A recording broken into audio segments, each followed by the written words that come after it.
Today I wanted to review a book that I read very recently, and it was a book that I was highly anticipating for a few years because it's the sequel to a book that I love that I read a few years ago.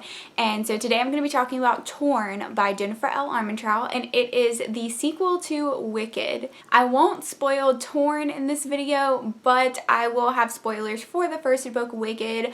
I would highly recommend checking this series out if you haven't yet. Jennifer L. Armentrout is a wonderful author. This is an urban fantasy new adult series. It's set in New Orleans and it deals with fae, and it has a very steamy romance, so I loved the first book and I couldn't wait for the second book to come out. So once I finally read it, I have to talk about it with you all. So yeah, if you haven't read Wicked and it sounds like something you would like, I totally recommend it to you. But now I'm going to get on to my review of Torn, and like I said, there will be spoilers for Wicked, so if you haven't read Wicked, please click out of this video. Alright, so Torn. I could not wait for this book to come out. Wicked left off on a cliffhanger, and we all had to wait so long for this book to come out, but it finally did.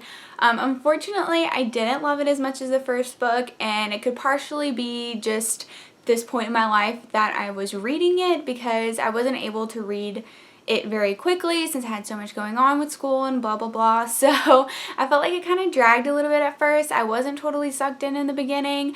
I did end up giving it a 4 out of 5 stars. By the end, I was totally engrossed by it and needing the third book. So by the end, I thought it was excellent, but just the beginning was kind of a rough start for me. I don't know if it was just because I hadn't read Wicked in so long, so I felt kind of disconnected from the characters, and getting back into it was a little weird. Maybe it was probably just a combination of all of those things. But just in the beginning, I felt like it was just a little too cheesy. I just felt like Jennifer L. Armentrout was going just a little too much with the romance, and that it just wasn't very believable, and it just wasn't working for me like it did in Wicked. It just didn't have that spark that I remembered reading about in Wicked between Ivy and Ren. So that just kind of threw me off at first. And I don't know, I just felt like the beginning was kind of slow, and I just kept putting the book down, and it just took me forever to read it.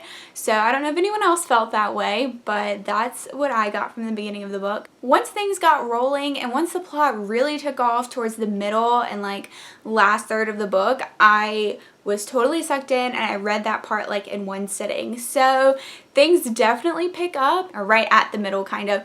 Things definitely get crazy, and then by the end I was like, whoa, that was totally a roller coaster ride. So by the end I loved it. I really loved Ivy's character growth in this book. She goes through some really traumatizing situations, not spoiling anything, but she goes through some hard stuff.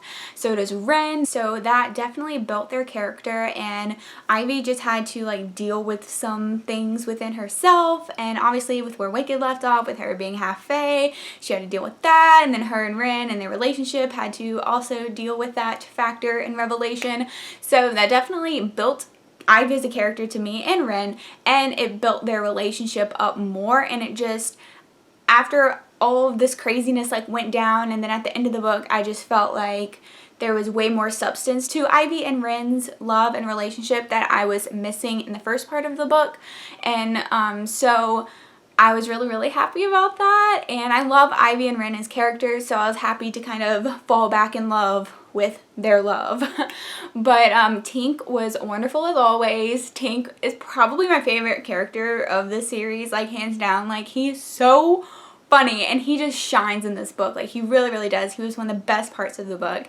And then at the end we get some awesome revelations, and this world just kind of like blows up. It just totally like blew my mind at the end, and I was like, what does all this even mean? Like, this is insane. Like, I need the next book right now.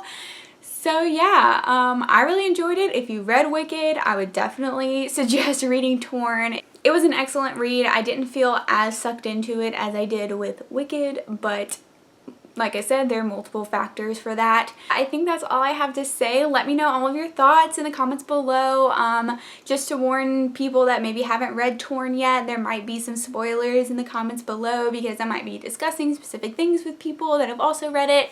So just beware of the comments, and if you do plan to write a spoiler in the comments, just warn everyone, just say that your comment contains a spoiler so people can look over it and not be spoiled. But I still would like to discuss spoilers with anyone that's read Torn. I feel like not a lot of people have, so that's why I didn't make this like a spoiler discussion, but definitely open to talking about things in the comments. So yeah, thank you so much for watching. I hope you enjoyed my review, and I will see you soon. Bye!